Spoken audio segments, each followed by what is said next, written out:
Saudi Gulf breaking ന്യൂസിലേക്ക് സ്വാഗതം. പ്രവാസലോകത്തെ വിവിധ വാർത്തകൾക്കായി ഈ ചാനൽ സബ്സ്ക്രൈബ് ചെയ്യൂ.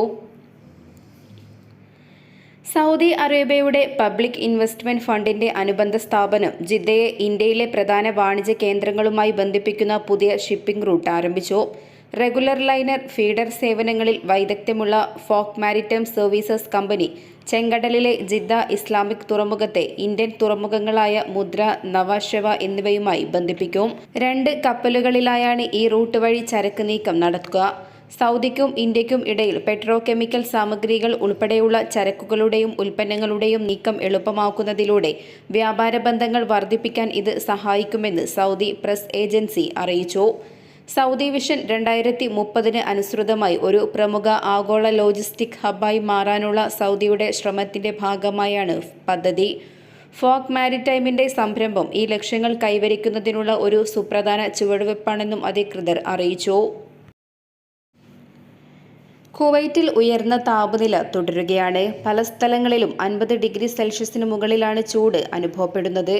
ഇത്തരമൊരു സാഹചര്യത്തിൽ വീടുകളിലെയും സ്ഥാപനങ്ങളിലെയും എയർ കണ്ടീഷണറുകൾ പ്രവർത്തിപ്പിക്കുന്നതിന് കൃത്യമായ മാർഗനിർദ്ദേശങ്ങളുമായി രംഗത്തെത്തിയിരിക്കുകയാണ് കുവൈറ്റിലെ വൈദ്യുതി, ജല, പുനരുപയോഗ ഊർജ്ജ മന്ത്രാലയം.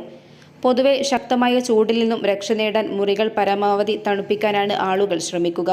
എന്നാൽ അത് വേണ്ടെന്നാണ് മന്ത്രാലയത്തിന്റെ നിർദ്ദേശം. മുറിയിലെ താപനില AC-യിൽ 18 ഡിഗ്രി സെൽഷ്യസായി സെറ്റ് ചെയ്യുന്നതിനു പകരം മിതമായ തണുപ്പ് ലഭിക്കുന്ന രീതിയിൽ 23 ഡിഗ്രിയാക്കി കുറയ്ക്കണമെന്ന് അധികൃതർ നിർദ്ദേശിക്കുന്നു. 18 ഡിഗ്രിയായി സെറ്റ് ചെയ്താൽ അത് കൂടുതൽ വൈദ്യുതി ഉപഭോഗത്തിന് കാരണമാകും എന്നതാണ് പ്രധാന കാരണം.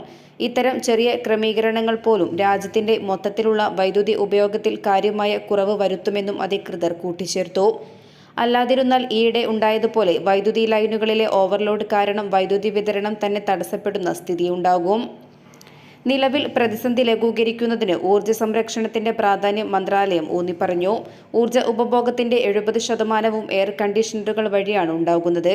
അതിനാൽ AC-യുടെ പ്രവർത്തനത്തിലുണ്ടാകുന്ന ചെറിയ ക്രമീകരണങ്ങൾ പോലും വലിയ തോതിൽ വൈദ്യുതി ലാഭിക്കാൻ സഹായിക്കുമെന്നും അധികൃതർ അഭിപ്രായപ്പെട്ടു.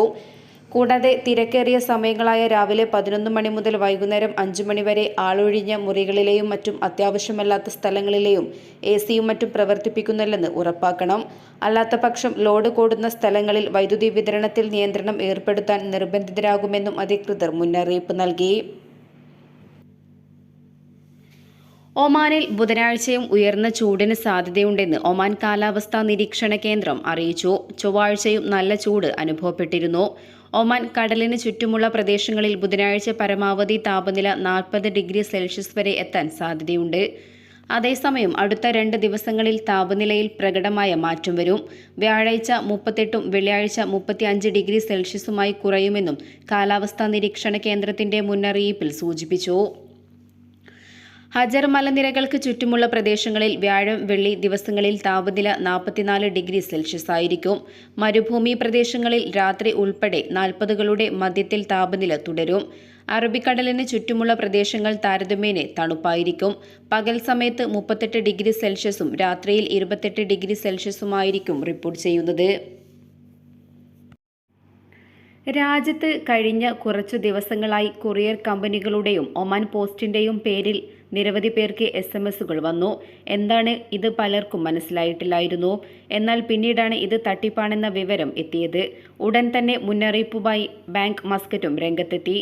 ഇത്തരത്തിൽ ഫോണിൽ ലഭിക്കുന്ന SMS ലിങ്കുകൾ ആരും ക്ലിക്ക് ചെയ്യരുത്. വ്യാജ SMS-കളാണ് ഇവയെന്നാണ് ബാങ്ക് മസ്കറ്റ് നൽകിയിരിക്കുന്ന മുന്നറിയിപ്പ്. നിങ്ങൾക്ക് ഒരു കൊറിയർ ഉണ്ടെന്നും എന്നാൽ നൽകിയിരിക്കുന്ന വിലാസം തെറ്റാണ്, അതിനാൽ അവിടെ എത്തിക്കാൻ സാധിക്കില്ല എന്നും കൃത്യമായ വിലാസം നൽകുകയും ഡെലിവറി ഫീസ് അടയ്ക്കുകയും ചെയ്താൽ കൊറിയർ എത്തിക്കാം എന്നാണ് സന്ദേശത്തിൽ പറയുന്നത്. തുടർന്ന് ഒരു ലിങ്കും നൽകും. ഇത്തരത്തിലുള്ള ലിങ്കുകളിൽ ആരും ക്ലിക്ക് ചെയ്യരുത്. പണം നഷ്ടപ്പെടുക മാത്രമല്ല, ഇത്തരം ലിങ്കുകളിൽ ക്ലിക്ക് ചെയ്താൽ ആളുകളുടെ അക്കൗണ്ട് ഹാക്ക് ചെയ്യപ്പെടാനും സാധ്യത കൂടുതലാണ്. ചിലപ്പോൾ ബാങ്ക് അക്കൗണ്ട്, ഡെബിറ്റ്, ക്രെഡിറ്റ് കാർഡുകൾ ആവശ്യപ്പെടുന്ന മെസ്സേജുകൾ വരാം. അല്ലെങ്കിൽ ഫോൺ കോൾ ആയിരിക്കും. ഇതെല്ലാം തന്നെ വ്യാജമാണ്. അത്തരം തട്ടിപ്പിൽ ഒന്നും ആരും വീഴരുതെന്നും ഒമാൻ സെൻട്രൽ ബാങ്ക് മുന്നറിയിപ്പ് നൽകിയിട്ടുണ്ട്. നിരവധി ബോധവൽക്കരണ പ്രവർത്തനങ്ങൾ നടത്തുന്നുണ്ടെങ്കിലും ഒരുപാട് പണം നഷ്ടപ്പെട്ട കേസുകളും റിപ്പോർട്ട് ചെയ്യുന്നുണ്ട്. സാമ്പത്തിക തട്ടിപ്പ് സംഭവങ്ങൾ സംബന്ധിച്ച നിരവധി കേസുകൾ റിപ്പോർട്ട് ചെയ്തിട്ടുണ്ട്. ഏറെക്കാലത്തെ കാത്തിരിപ്പിനൊടുവിൽ തിരുവനന്തപുരത്ത് നിന്നും റിയാദിലേക്കും തിരിച്ചും നേരിട്ടുള്ള ആദ്യ വിമാനം പുറപ്പെട്ടു. തിങ്കളാഴ്ചയാണ് തിരുവനന്തപുരത്ത് നിന്നുള്ള ആദ്യ വിമാനം റിയാദ് കിങ് ഖാലിദ് എയർപോർട്ടിലെത്തിയത്. തിങ്കളാഴ്ച രാത്രി 7:55 തിരുവനന്തപുരം വിമാനത്താവളത്തിൽ നിന്നും പറന്നുയർന്ന എയർ ഇന്ത്യ എക്സ്പ്രസിന്റെ IX521 നമ്പർ വിമാനം 10:20 റിയാദിൽ ലാൻഡ് ചെയ്തു. 10:40 ഇറങ്ങേണ്ട വിമാനം നിശ്ചിത സമയത്തിനും 20 മിനിറ്റ് മുമ്പ് ഇറങ്ങിയതും പ്രത്യേകതയാണ്.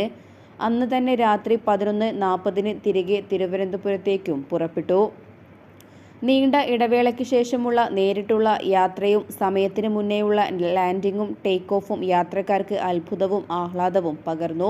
എല്ലാ തിങ്കളാഴ്ചയുമാണ് സർവീസ്, അതായത് ആഴ്ചയിൽ ഒരു സർവീസ് മാത്രം.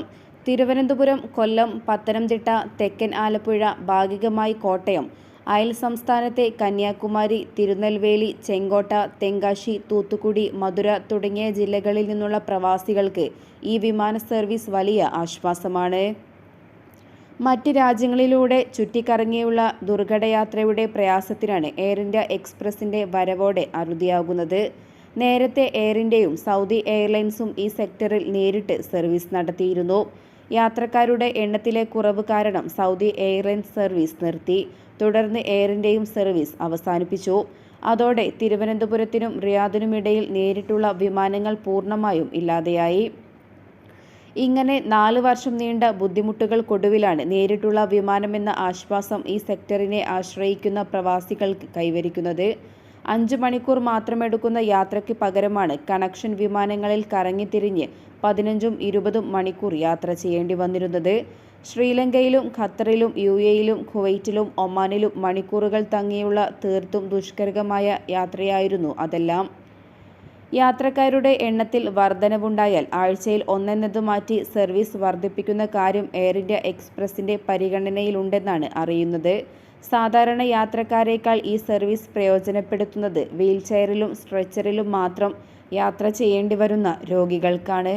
അതുപോലെ തന്നെ മൃതദേഹങ്ങൾക്കും. കൂടുതൽ വിമാനങ്ങൾ സർവീസ് ആരംഭിക്കാൻ വേണ്ട പ്രോത്സാഹനം നൽകുന്നതിനും യാത്രക്കാരില്ലാതെ സർവീസ് അവസാനിപ്പിക്കേണ്ട അവസ്ഥ വരാതിരിക്കാനും തെക്കൻ കേരളത്തിലെ യാത്രക്കാർ പരമാവധി നേരിട്ടുള്ള വിമാനത്തിൽ യാത്ര ചെയ്യാൻ തയ്യാറാകണമെന്നും സാമൂഹിക പ്രവർത്തകൻ പറയുന്നു. രാജ്യത്ത് എഞ്ചിനീയറിംഗ് തസ്തികയ്ക്ക് നിശ്ചയിച്ചിട്ടുള്ള വ്യവസ്ഥകൾ രാജ്യത്ത് ജോലി ചെയ്യുന്ന സ്വദേശി വിദേശി എഞ്ചിനീയർമാർ കർശനമായി പാലിക്കണമെന്ന് സൗദി കൗൺസിൽ ഓഫ് എഞ്ചിനീയേഴ്സ് വക്താവ് എഞ്ചിനീയർ സ്വാലി അൽ ഉമർ അറിയിച്ചു. പ്രൊഫഷണൽ അക്രഡിറ്റേഷനോ മതിയായ യോഗ്യതകളോ ഇല്ലാതെ എഞ്ചിനീയറായി ജോലി ചെയ്ത 34 പേരെ പിടികൂടിയ വിവരം അറിയിക്കവെയാണ് അദ്ദേഹം ഇക്കാര്യം വ്യക്തമാക്കിയത്. രാജ്യവ്യാപകമായി കൗൺസിലിന്റെ നിരീക്ഷണം തുടരുകയാണ്. ഈ വർഷം 1000-ഓളം പരിശോധനാ സന്ദർശനങ്ങളാണ് നടത്തിയത്.